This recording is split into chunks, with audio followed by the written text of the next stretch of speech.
Welcome to channel. Today, we explore story filled with unexpected twists. Please, subscribe and like to stay updated. Let's begin.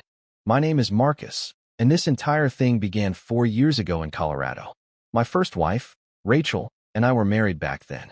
I discovered she had been playing around with my closest buddy Lucas for months. I had kept his power tool in the back seat of my truck. That day, I had recently completed a contract to rebuild the electrical system in a home near his. I assumed I'd stop over and return his belongings. It wouldn't matter if he wasn't at home. I had a key he had given me for when he went out of town on business. I could just leave the stuff in his garage. As I drove into his driveway, my stomach plummeted. Rachel's automobile was parked close behind his. What struck me was that she had informed me only that morning that she was heading to Tampa for business and would not be returning until late at night. I got out of the vehicle and cautiously approached the front door. The home was peaceful when I closed the door quietly. I stayed there for a few seconds, listening. Then I overheard it. Rachel made distinct moans as she was ready to climax, followed by a man's heavy groans. The noises were coming from upstairs. I gently climbed the stairs and tiptoed down the hallway toward the door where the noises were coming from.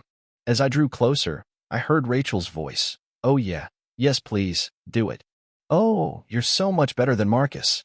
He can't do this to me." The door was partly open, so I gently pushed it. What I saw made my heart sink. Rachel was on all fours on Lucas' king-size bed, and he was having sex with her. Mr. Everett, Rachel's supervisor, was observing them from across the room, sitting in a chair. Ford's body reacted immediately when I yelled, "What is going on here? What the hell is this, Rachel? What the hell are you doing with these guys?" Rachel began crying and shouting, oh God, it's not what you think." "I can explain. Let me get dressed. Please let me talk." I interrupted her, shouting, "Not what you think. How the hell do you know what I think?" I took a big breath and realized Lucas had quickly moved away to put on his clothes. Ford just stood there, his lifeless body exposed. I took out another breath and roared as loudly as I could. "Want to know what I think? I think Lucas and I better never cross paths again unless he wants to end up in the ground." I could see Lucas' face become pale. He knew I had a firearm in my pickup. I pointed at Ford and shouted, "I also think I'm going to own the company you work for when they find out their boss is sleeping with my wife." I turned my fury toward Rachel, trembling in shame on the bed, and finally, I shouted, "And you want to know what I think? I think you better not come back home. Find somewhere else to stay, maybe here with Lucas, huh? Or go with Ford and live in his house with his wife and kids, or hell, just sell your body on the street." Lucas had been steadily approaching me as I was cutting into them. I understood what he was thinking. He probably believed he could catch me off surprise and overwhelm me while I was concentrating on Rachel. What he didn't comprehend was that he was entering a dangerous scenario. He knew I had been in the military, but I hadn't told him I was in special forces, and he had no clue what it meant. When he rushed at me, I moved my body just enough to escape a complete impact. His fist barely touched my face. I absorbed it and responded fast with a crisp karate chop to the base of his neck. He fell with a groan. In a fit of rage, I rolled him over and kicked him in the crotch many times. When I finished, I observed him coughing and choking as I turned to go. That's when I saw the video camera on a tripod in the corner, with the recording light glowing. They had been filming their nasty behavior. I marched over, pulled the camera off its pedestal, and stormed out of the room, returning to my vehicle. I limped back to my pickup, feeling my stomach churn. I just made it before throwing up, the weight of the situation weighing heavily on me. I sat in the taxi, weeping hysterically, for what seemed like an eternity. As my fury and grief grew, I heard footsteps and looked up to see Ford sprinting out, his trousers on but his shirt blowing in the breeze. A few minutes later, I saw an EMS car arrive. I attempted to gather myself and go before the police came. I knew I'd probably get arrested for attacking Lucas. Sure enough, less than 3 hours later, the cops arrived to my residence and detained me. I promptly resolved the matter by replacing the locks on my vehicle. Because locksmithing was part of my business, it took me less than 10 minutes. I stored the new home key in the magnetic box beneath my truck's fender. I made good use of the time, however, by grabbing all of Rachel's clothing and emptying her drawers and beauty table, flinging everything into the front yard. Then I switched on the sprinklers, soaking her belongings. Finally, I concealed the video camera under an old lawnmower in the garden shed and wrapped it in a canvas tarp. It was as discreet as I could make it. When the police arrived, I told them I'd join them quietly to make a statement. They let me lock up the home and hide the key under the doormat for Rachel. However, instead of the new key, I left the old one under the mat, pinging the new key, which was now securely buried behind my truck's fenders. I requested if we might go to the police vehicle without handcuffs so that the neighbors would not get the incorrect impression. The police had previously been to Lucas' residence and were aware of what had occurred. They were compassionate and decided not to handcuff me. As we approached the vehicle, one of the cops opened the back door. I turned to the other person and inquired how Lucas was doing. He took out his notes and started reading what he knew about Lucas' condition. To be honest, I wasn't concerned about Lucas' well-being. I just needed to distract him long enough to drop the new home key in the dense grass near the curb. Rachel had no method of getting inside the home unless she drilled through the locks. And with her belongings sprawled around the yard, still damp from the sprinklers, she was going to have a difficult time coping with it. I didn't turn off the water when I departed with the police. When I arrived to the sheriff's office, I immediately asked for my lawyer. He arrived in approximately 2 hours later, and I informed him that I was going to plead innocent due to temporary insanity. I showed them where the video camera was concealed and made it plain that I wanted divorce papers prepared as quickly as possible. Adultery is a valid reason for divorce in Colorado, and if the recording verified my assertions, it would be a clear case. We spent the following hour with the two officers, during which I gave them my statement. I could see they were exchanging glances, almost as if quietly agreeing. I'd probably have done the same thing. Rachel's father had taken her back home. She was too distraught to drive, so her vehicle remained parked in Lucas' driveway. I'm sure she'd come up with an explanation to explain why her vehicle was there in the middle of the day with another guy, and her husband would have no idea. Rachel screamed and fell to her knees when she saw all of her belongings spread across the yard, wet by the sprinklers. She approached the door, holding her handbag, and tried the key. It did not work. She looked beneath the mat and discovered the old key. She was relieved that the officers had left the new key so I wouldn't be able to lock her out. She took the key and tried it in the lock, but it did not work either. As the evening progressed, Rachel and her father spent the final few hours of daylight retrieving her personal items from the yard. She then departed to spend the night at her parents' place, most likely assuming she'd be able to settle matters the following day. Marcus going to have to listen to me, she undoubtedly assured herself.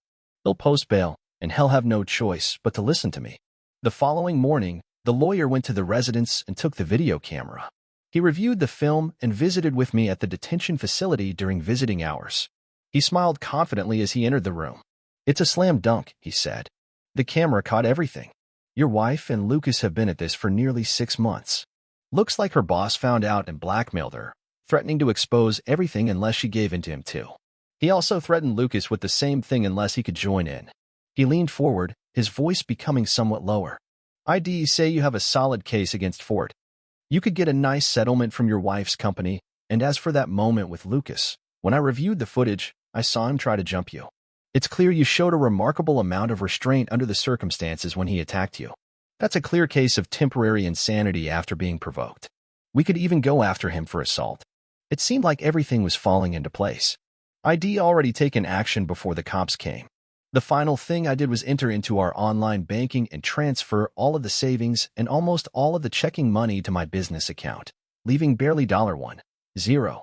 My foreman and I are the only ones authorized to make checks from that account. I granted my lawyer power of attorney, and he terminated all of our joint credit cards. Rachel couldn't post my bond when I was arraigned and bail was set. Rachel was astonished the following day to discover that the majority of the money had been transferred. When she checked to see how much money she had available to pay the bail bondsman, Rachel came to see me the following day and yelled at me for being unjust and not giving her a chance to explain. I lifted my hand to stop her and said, "Come back tomorrow at 1 o'clock. My lawyer will bring you to a room here at the holding center where we can all talk." I phoned my lawyer and explained what I wanted. He promised to meet me at the holding center before 1 o'clock. He also informed me that Lucas had lost one testicle and that the other may need to be removed. He said that he and Lucas' lawyer had seen the video and that it would be best for everyone if Lucas did not file charges as long as I did not press mine. I agreed, but I made it obvious that Lucas should consider leaving town, maybe even relocating to Australia. The charges would be withdrawn by tomorrow afternoon. Until then, I remained a guest of the state of Colorado. So the following day, at 1 p.m., My lawyer and my soon-to-be ex-wife met in one of the tiny rooms designated for lawyer-to-prisoner contacts. Rachel said, "Marcus, I'm so sorry. Those things you heard me say to Lucas were just so much. He liked to hear me run you down and make it feel like the better man. I love you. It's only sex with Lucas." I lifted my hand to stop her. "No more. I've got something for you to watch." I gestured to my lawyer, who then turned on the video. Rachel was shown on the TV entering Lucas' bedroom, Lucas' arms slung over her shoulder. Ford approached them from behind. They were watching the clip when they heard Rachel giggle. "My God, you two are horny today. Give a girl a chance to get ready before you screw her. I've been waiting for this all week. Marcus is such a bore in the sack. I just love having sex with the two of you. It's so evil and exciting." Lucas had said to them, "So Marcus can't meet your needs? No way. He's such a dork in bed. I'd love to try and teach him some of this stuff we do, but it would make him suspicious. He's a boring lover. But he is my boring lover. I do love him, but I need this, the want and sex you guys give me now." With that, the scene changed to one of naked, boiling bodies. The film demonstrated the most of the Kama Sutra's potential postures. I motioned to my lawyer to turn it off. "So, Rachel, what is it you want this doofus to understand? That I can't satisfy you, or Lucas and Ford are much better sex partners than I am? That you love me, but you have sex with other men? So you can't possibly respect me. If you have no respect for someone, you can never possibly love that someone. Now, I'm filing for divorce on the grounds of adultery. I want to take everything, but my lawyer tells me that even as slimy as you are, the court will want you to have at least 15%. So, that's my offer, and be damn glad I just want this over quickly and get out of my sight." With that, I stood up and summoned the guard to return me to my cell. As I exited, I saw my attorney giving Rachel her walking papers.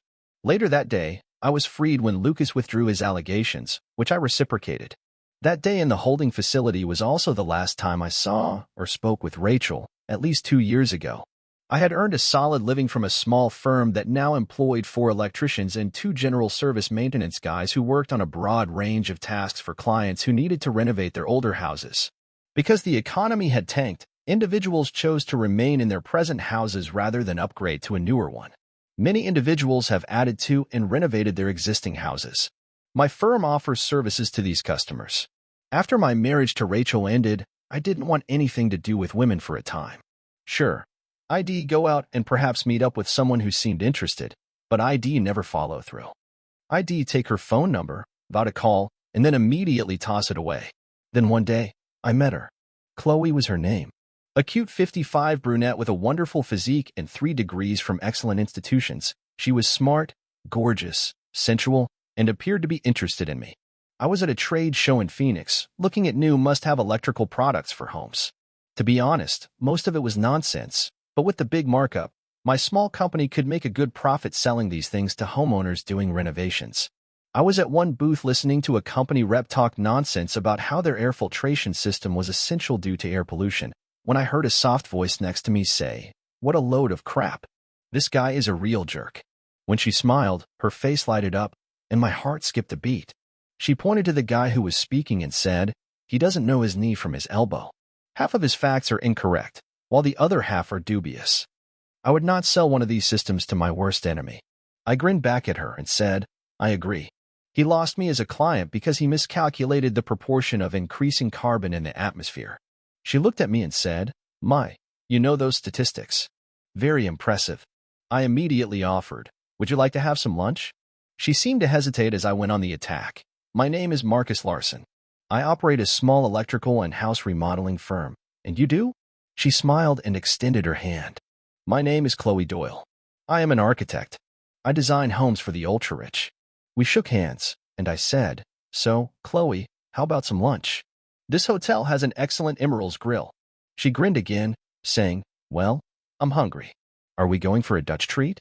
"Sure, well split the check," I said.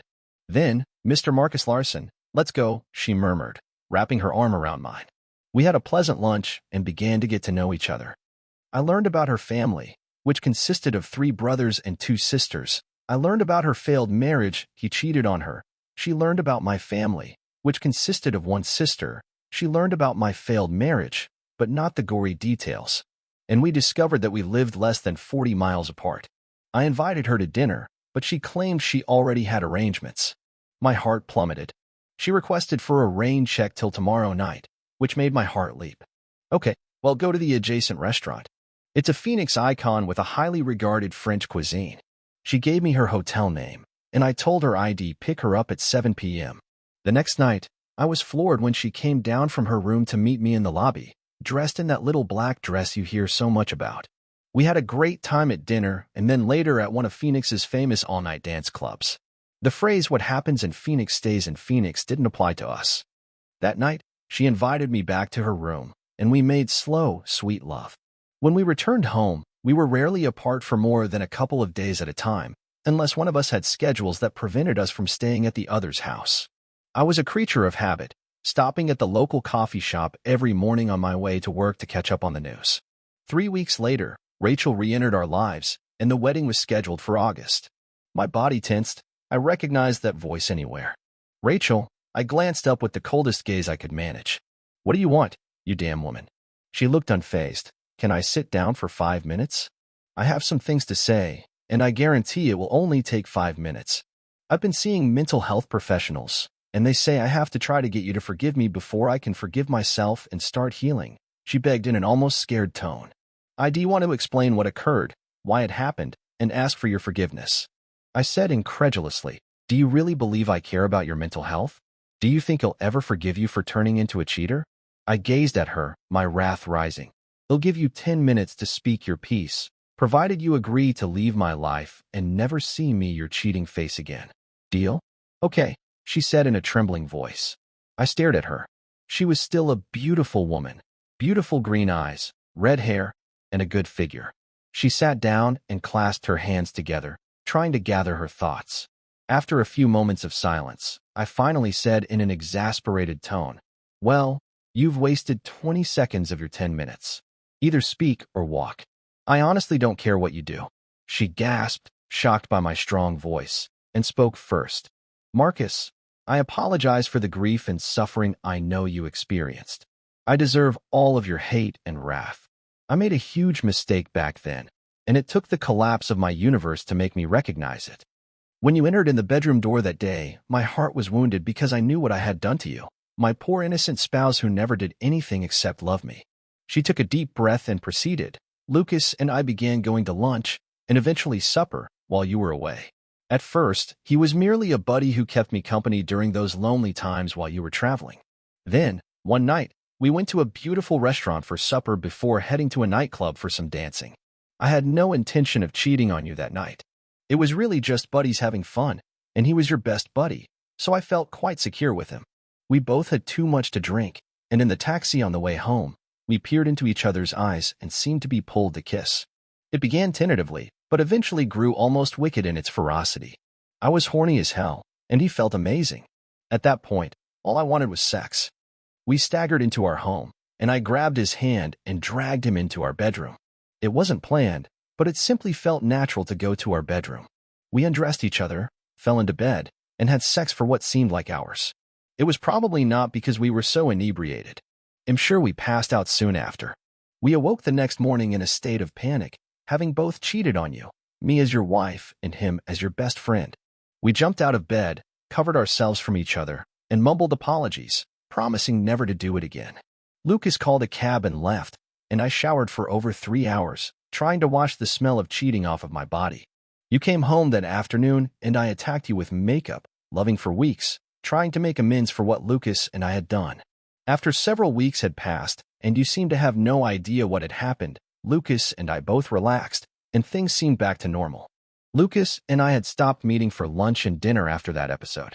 We were still cordial when we were around each other, but we were embarrassed about what had happened, and didn't. Rachel paused and asked if she might take a sip of my coffee since her throat felt dry. I silently slid the cup across to her and waited. She finished a few sips and sighed. "At your birthday party, Lucas and I ended up alone in the kitchen as I was putting the candles on your cake, and he was filling guests' drink orders. He looked over at me and said, 'Rachel, we've got to talk about what happened and figure out how to rebuild our friendship. I want us to remain friends, but we can't hurt Marcus. So can we get together for lunch next week and talk things out?' I thought for a moment and agreed, because if things continued as they were, you would figure something was wrong, just the way Lucas and I tried to avoid each other. So the next Tuesday, I met Lucas at a diner close to his office for lunch, and he had taken the rest of the day off work so we could talk things out. After lunch, we walked in the park for 3 hours, and then a thunderstorm came up, and we had to run to Lucas' car to get out of the downpour. We were soaked. She gulped and paused, staring at the palms of her hands. She began again. Marcus, I went there believing we would dry off, finish our talk, and find some way to put what had happened in the past so we could all be friends again. What happened at Lucas that afternoon is a little blurry. When we got there, I remember him throwing me his bathrobe in the guest bedroom and telling me to strip, and him going to the other bedroom to put on dry clothes. He then took our wet clothes and threw them in his dryer. He fixed us some DR. It was about 15 minutes after we sat down that I started feeling flushed and things seemed to be getting a little hazy. Another 10 minutes, and I started feeling hotter than I had in years. Lucas looked at my flushed face and, taking the glass from my hand, he set it on the coffee table. He leaned over and kissed me. I was getting hornier by the second. He admitted to me months later that he put a cocktail of drugs into my drink. For the next few hours, he had sex with me. He took pictures of us doing all of these acts. He took a video of us together and made me say that he was a much better lover than you. I was so screwed up on the drugs he had given me that idea of said and done anything that day. He later told me that after our first encounter, had fallen in love with me and wanted to have me for himself. He figured that he could use the pictures and video to blackmail me into having sex with him, and it worked, Marcus. I didn't know what else to do. He had all of these nasty pictures of me cheating on you, and I didn't want you hurt, so I did what he said. We began meeting once or twice 10 days when he and I could get away from our jobs. The afternoon when you Mr. Everett became suspicious that something was going on by the amount of time off I was taking once an afternoon each week. So he followed me to Lucas' place one afternoon and figured out what was going on. He threatened me with exposing the whole thing to you unless I put out for him. I discussed it with Lucas, and he decided it would be hot to watch me have sex with him and another guy at the same time. So I told Ford to start joining our sex sessions. I did, and I actually got to the point where my body responded to the intense sexual activities. I'm sorry, Marcus, but I started to enjoy the afternoons of being a total slut for them. That's the way things went until the day you walked into Lucas' bedroom. I know you heard what I said to those guys, and God forgive me, I meant those words. By that point, they were giving me things that you would never be able to. But Marcus, after I finally got you've read stories where the cheating wife says, honey, it was just sex. Well, Marcus, it's true. It was just sex. No terms of endearment, no love, just the mad rutting of animals. I pray that I can gain your forgiveness for what I did to you before I can ever heal and move my life forward. I have to forgive myself for being so weak and so unsure of your love that I would not tell you of Lucas's blackmail. Maybe you could have forgiven me back then, and we could have worked through it. We'll never know. But Marcus, I've been nearly suicidal ever since you walked in on that scene of Ford, Lucas, and me. I've got to get by this somehow. Please, please forgive me. I cleared my throat. I didn't expect her to purify her soul the way she did. I'm not sure I trusted all she said. Most people skew the facts in their favor. I needed some time to process what she had just told me. So I asked her, Rachel, why did you show up now? And how did you find me? She cracked a tiny grin on her lips. It was easy. I didn't know where you had moved to, so I set up a bot on my internet search engine each day. The bot searched the web for your name. It took a lot of years, but it finally pulled your engagement announcement when it hit your local newspaper. I understand you're marrying a local architect named Chloe. I hope she treats you better than I did. I made my choice as she was explaining it. Rachel, I couldn't forgive you in a million years. Do you know one of the biggest reasons I'll never forgive you? Remember that meeting at the holding center with my lawyer? You said it's just sex with them. You said it in the present tense. If you'd really been sorry, I'd have hoped and prayed you'd have said it was just sex with them, as in the past tense. Your choice of words told me volumes. You had no intention of giving up your sex toys. I think your confession just Rachel flinched, like if I had struck her. Her face distorted into a visage of near insanity. She began to spit, you high and mighty son of a bitch. I've lived in agony for years over what I did to you. I come crawling here seeking your forgiveness, and you rebuff me out of hand. Don't you think anyone who is manipulated as I was could make the same mistakes? Hell, they'll bet that 299 Chloe would cave into being manipulated as I was. I grew enraged at this moment. Rachel, leave Chloe out of this. You don't have the right to even speak her name. Now please leave me alone. She stood up and leaned over the table, looking into my eyes. Her expression was frigid. It'll prove to you that we can all be manipulated and taken advantage of to the point we accept cheating on our significant others as the only way to save our relationship with them. Then maybe you'll forgive me. She spun on the ball of her foot and almost raced out of the coffee shop. Has she just threatened me? Did she just threaten Chloe? What the heck was her game? As I collected my belongings and made my way to the office, all of these thoughts raced through my mind. What a way to begin the day. Chloe's story. 3 weeks following Rachel's meeting with Marcus, Chloe had an appointment with a possible client, a home that he and his wife had just acquired. She donned a highly professional pantsuit to this conference. She grabbed up her day planner and notes, kissed Marcus, and proceeded to her appointment. She arrived to the location her prospective clients had given her during the phone call to set up the meeting. The house lay in a cul-de-sac at the end of Redwood Crescent, with no other homes for at least a quarter mile. Very secluded. Chloe reasoned they must value their privacy. She knocked on the door, and it was opened by a lovely red-headed lady. "Chloe, please come in," the lady requested. Chloe was led into the living room, where a very good-looking guy standing around 6'1" 2" tall and weighing over 215 pounds sat in a pair of Speedo swim trunks. She couldn't help but notice the large bulge in his crotch. The lady responded, "Please sit down, Chloe. Might I get you a drink? Maybe coffee, tea, or something else? We were just finishing our morning coffee. There's much more in the kitchen." Chloe smiled at the lady and responded, "Yes, please. A cup of coffee would be fine." Marcus, the guy who introduced himself, continued small chat with Chloe until the woman returned the coffee. Chloe drank the hot coffee as she and the couple discussed the modifications they planned to make to their residence. When Chloe finished her cup of coffee, her cheeks flushed and her eyesight became fuzzy. She slid backward in her seat. The red-headed woman grabbed Chloe's hair and pulled her face toward her own, glaring at her and saying, "Marcus, take the woman to the bedroom. She is about to experience firsthand what I went through. Let's see if she makes a different decision than I did. If she does, they'll leave, and Marcus will never see me again. If she makes the same decision I did, Marcus will either have to forgive us both or go find another love." Marcus lifted up the practically comatose lady and brought her into the bedroom. He dumped her in the center of the bed. The red-headed lady entered and injected Chloe with another medication. "There, that'll make her horny as hell. Give it 15 minutes, then strip her," she told Marcus. Chloe was aware that she was going to be sexually attacked, but she lacked the stamina to take action. She was beginning to feel the want to have sex. She mustered enough control over her body to blur a query at the red-headed woman. "Why?" The red-headed lady laughed. "Who?" "I'm Rachel, Marcus' ex-wife." "Why?" "Because he will not forgive me. I'm going to do to you what was done to me and see if he forgives you. If he does, he has to. If not, you'll find somebody new who likes a well-used hooker." Rachel began setting up a number of video cameras around the room to capture all of the activity from various perspectives. Rachel helped Marcus take off Chloe's clothing. These films of her with other guys would be catastrophic for her when she came down from her drug high. Would she succumb to the blackmail of exposing these recordings to Marcus? Rachel bet she would. After a few weeks of mounting depravities on the attractive architect, she would be forced to make a choice. Rachel had planned for many guys to utilize Chloe, and they all performed on her. Chloe, in her drugged condition, enjoyed every moment of it and was loud enough to show it. Rachel let Chloe to sleep for 3 hours before grabbing her by the hair and dragging her to the shower. "Come on, let's get you cleaned up. You have to go home to Marcus.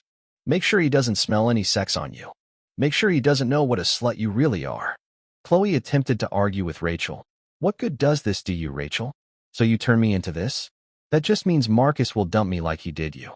With conviction, Rachel responded, "No, when he sees how easy you were turned, he'll forgive both of us.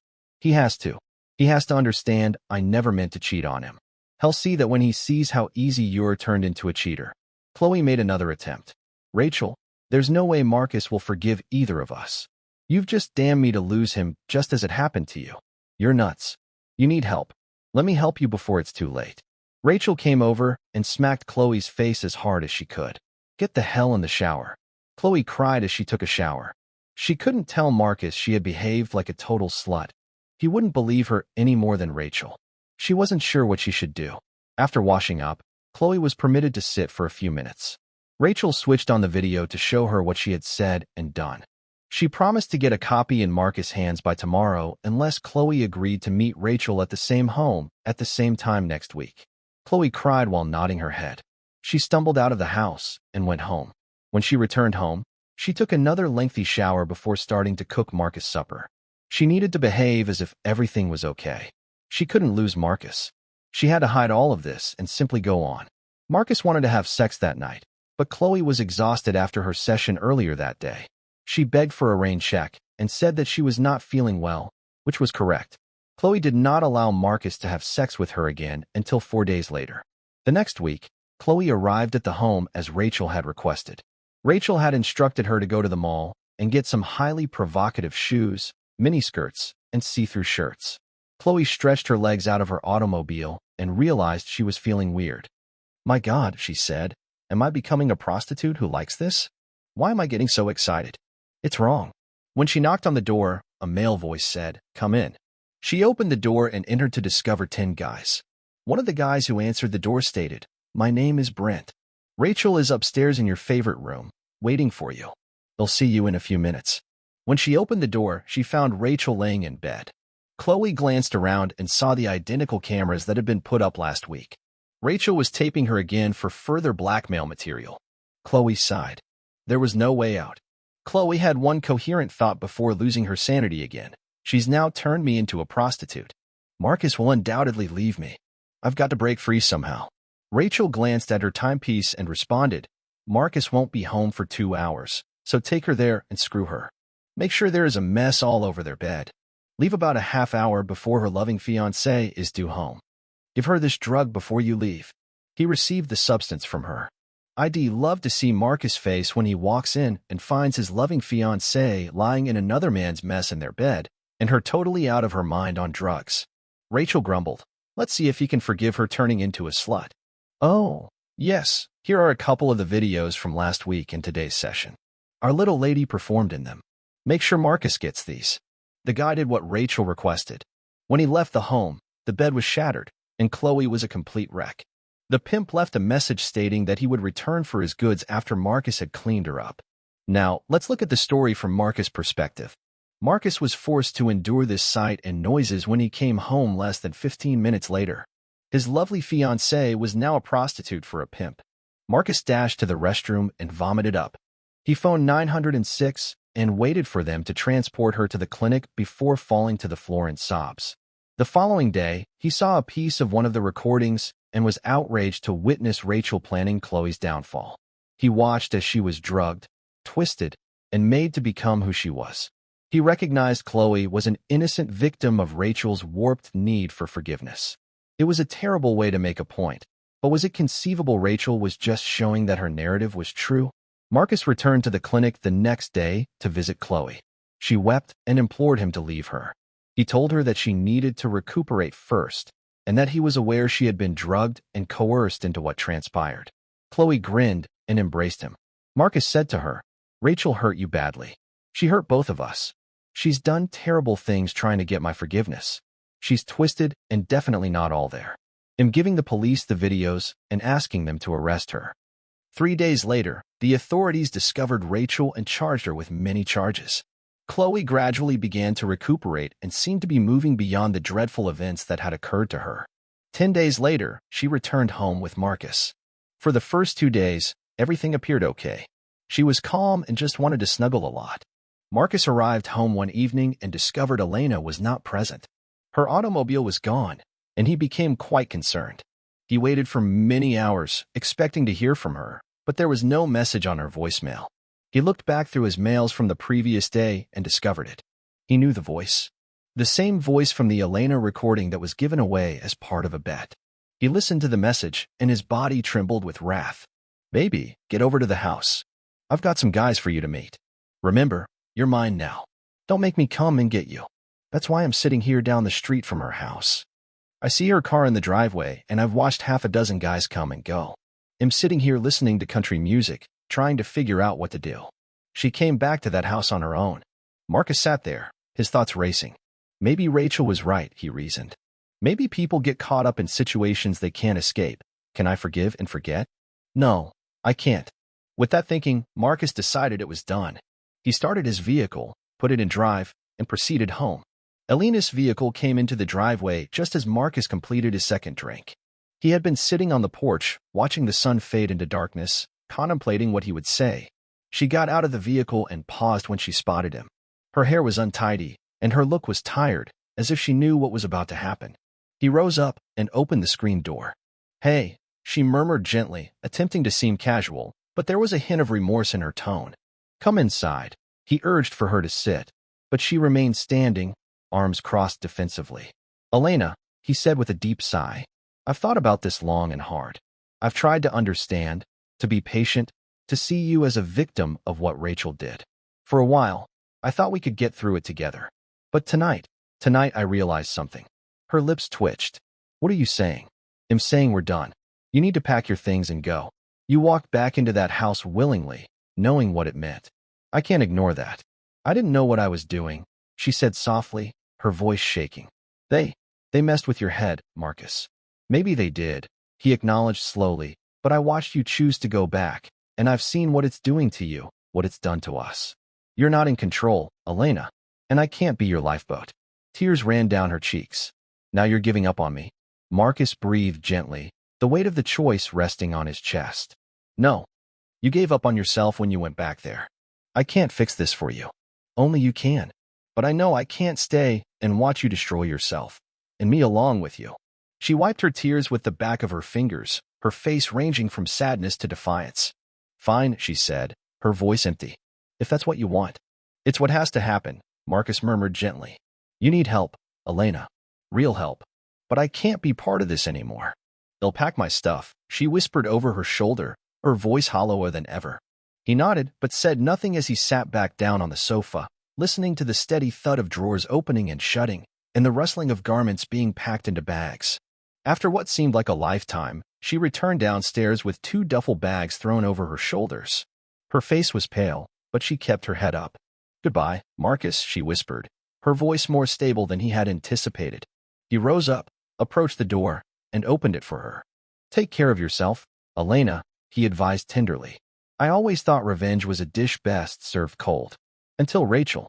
Later that night, Marcus sat in his vehicle, headlights turned off, looking blankly at the silent street outside his home. Rachel's wicked games had damaged Elena and destroyed his life beyond repair. The judicial system could sentence her to a few years, but it wasn't nearly enough for what she had done. He had made up his mind that night. He was introduced to someone who understood how to deal with difficulties by a friend of a friend. They met at a darkly lit tavern on the outskirts of town, where no one asked questions. He was a wiry guy with a scar down the line of his jaw. Marcus didn't ask or provide his name. "You sure about this?" he said, sipping a whiskey. "She destroyed everything," Marcus said calmly, his voice devoid of emotion. "Make it slow and brutal. I want her to know why it's happening. I want her to suffer every second of it." The guy nodded once, as if it were just another Tuesday for him. They settled on a price, and that was it. No paperwork, no trial, just a handshake and a grim agreement. 6 days later, word spread throughout the jail institution that Rachel had been battered to death in the exercise yard. Both of her legs were fractured in 5 places, and the majority of her ribs were broken. She endured for 10 minutes until one of the convicts, deciding she'd had enough, used a rear-naked choke to murder her in an act of compassion. The guards discovered her corpse crumpled like abandoned rubbish. Marcus should have felt relieved, maybe even satisfied, but instead he felt a deep sorrow in his chest. Elena was still missing from his life, and no amount of revenge would alter that. 6 days after Rachel's death, Marcus received the call. "Mr. Whitman," a shaky voice began on the other phone. "This is Officer Grant from the State Police Department. Do you know someone by the name Elena?" "Yes," Marcus said, his voice husky. "What happened?" "I'm sorry to inform you that." The rest of the words blurred together. "Elena, dead. Took her own life." Marcus grabbed the phone so tightly that his knuckles became white. "How?" he croaked. "Her roommate found her in the bathroom," Officer Grant remarked softly. "Overdose. There was a note. She mentioned you." Marcus did not say anything. He hung up without saying anything and sat there, stunned. The weight of it all came down on him like a tidal wave. Rachel was gone, as was Elena. Elena, his gorgeous yet shattered love. Later that week, he went to her former apartment, stopped outside, and peered up at the window on the second story. Memories poured back, her laughing, The way Shed snuggle up on the sofa with a book, and how Shed grin even when things were tough. He failed her. No amount of vengeance could ever restore what he had lost. He lit a cigarette with shaky fingers and took a deep pull, allowing the smoke to fill his lungs. There was nothing left to do except live with the repercussions of his decisions. God help him, he wasn't sure he could. Marcus sat on the front porch, looking out over the deserted street. The weight of all that had transpired was bearing down on him. The sadness mingled with the fury and emptiness. Life had been nothing but a succession of surprises, betrayals, and regrets, and now he was left to pick up the pieces. Elena had left, and despite everything, he felt he had failed her. The world had flipped upside down, and yet here he was, still attempting to make sense of everything. He recalled the first time he saw Elena, her smile, her brilliance, and the way she made him feel. She was just what he needed to get over Rachel's treachery. However, even it felt like a distant memory. Rachel and Lucas' sick mind games had eaten the woman he loved, and she was no longer with him. The phone rang, interrupting the late evening stillness.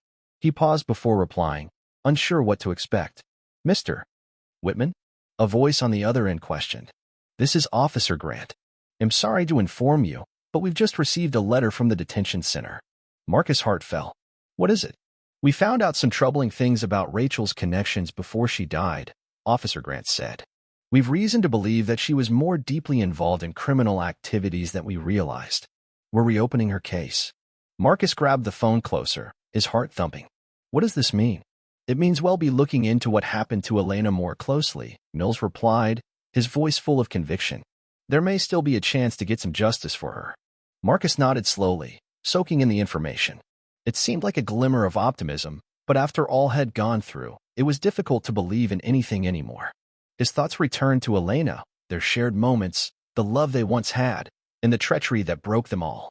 He spent the following several days in a trance, making funeral preparations and dealing with the police as they restarted their investigations into Rachel's death and the circumstances leading up to it. The more he listened, the angrier he became.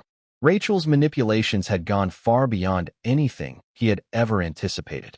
Even after she died, her influence could still be felt. But Marcus had made a choice, had been overwhelmed by the need for retribution, understanding, and closure, but he recognized there was no use in pursuing such things anymore. He could not alter the past, no matter how hard he tried. He was sick of the wrath, bitterness, and anguish that had plagued his life for years. What had happened to Elena was not his fault, but he had allowed it to consume him, fueling his wrath until it was all that left. He had loved her, and she had been taken from him in the cruelest manner conceivable. But she would never return, and no amount of retribution, either his or Rachel's, would bring her back. Marcus packed his office, sold his firm, and relocated to a new location. He wasn't sure what he was searching for or whether he'd ever find serenity. He just knew that he needed to attempt to go on, no matter how tough it was.